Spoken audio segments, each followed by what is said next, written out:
On termine cette édition avec une plongée dans le monde du libre et Jean-Paul Smets, le PDG de Rapid Space. Bonjour Jean-Paul. Bonjour. Alors aujourd'hui, tu vas nous expliquer comment on peut construire facilement, j'espère, un réseau 5G privé grâce aux technologies open source. Alors déjà, quel est l'intérêt? À qui ça s'adresse?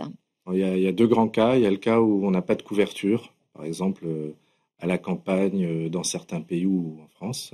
Ouais. Il y a aussi le cas où on est à l'intérieur d'une usine recouverte de métal qui fait cage de Faraday et donc le réseau ne pénètre pas dans l'usine et on n'a pas non plus de couverture.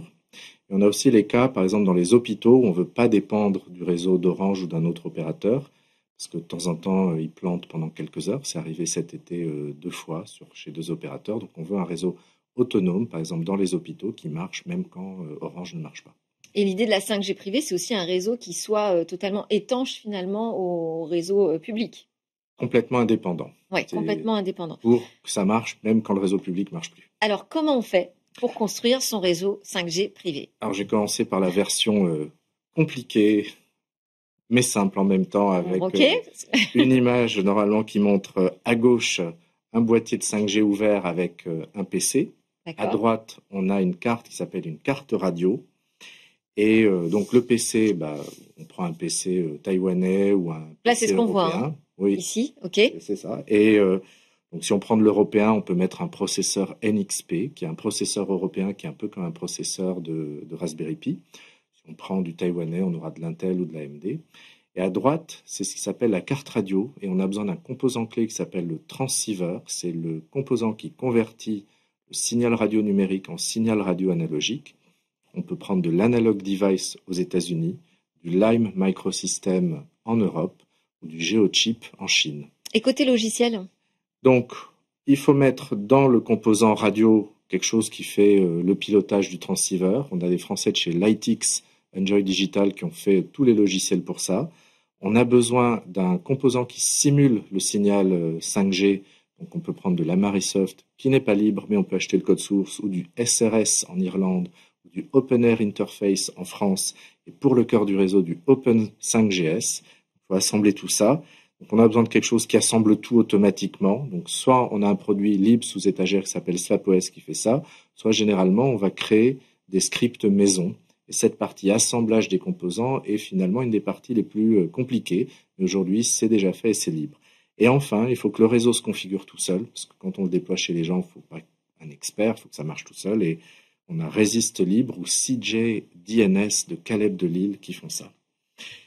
Bon, après, il faut un téléphone qui marche. Donc, en général, il faut tout sauf un iPhone, parce que Apple a tendance à ne pas aimer les réseaux 5G privés. D'accord.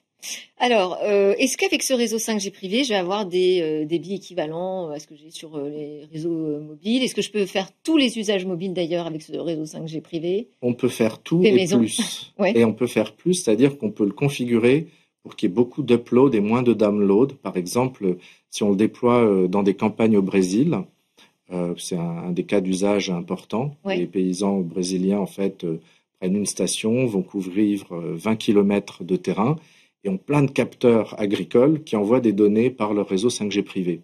Donc là, on voudra plutôt faire de l'upload. Et ça, on ne peut pas demander à Orange de le changer. Donc, on a plus de flexibilité. Ok. Et au niveau de la portée du signal? Si c'est des bandes basses comme pour l'agriculture, 20 km sans problème. Si on est sur des fréquences élevées comme on va faire dans les usines, on est sur du 500 mètres. Alors, à quel point c'est simple? Parce que quand tu nous expliques ça, on a l'impression que finalement, on a plein de choses à assembler un peu comme un Lego. Est-ce que c'est vraiment si facile? Est-ce que c'est rapide? Et puis surtout, combien ça coûte? Parce que tu parlais du Brésil. Ça veut dire qu'on casse totalement les prix des réseaux 5G si on le fait soi-même? En fait, ce qui est important, c'est qu'aujourd'hui, on peut acheter un pack qui contient la station de base des téléphones tout préconfiguré.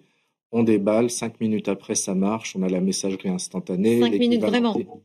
Oui, je connais des gens qui l'ont fait chez eux, dans leur salon, en 5 minutes. D'accord. Parce qu'en fait, tout est déjà assemblé, préconfiguré.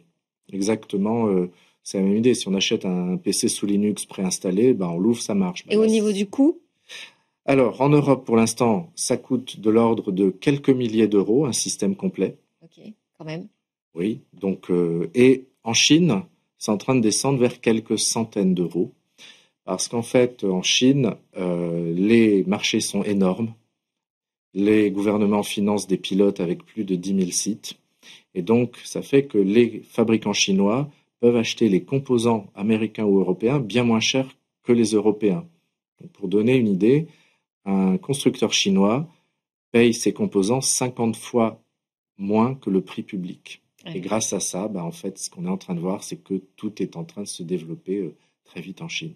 Merci beaucoup Jean-Paul Smez, PDG de RapidSpace, qui nous fait découvrir ce monde du libre dans Smart Tech régulièrement. Merci à vous de nous avoir suivis. C'était Smart Tech. Vous nous regardez sur la chaîne Bismart ou en replay, en podcast, comme vous voulez. À très bientôt.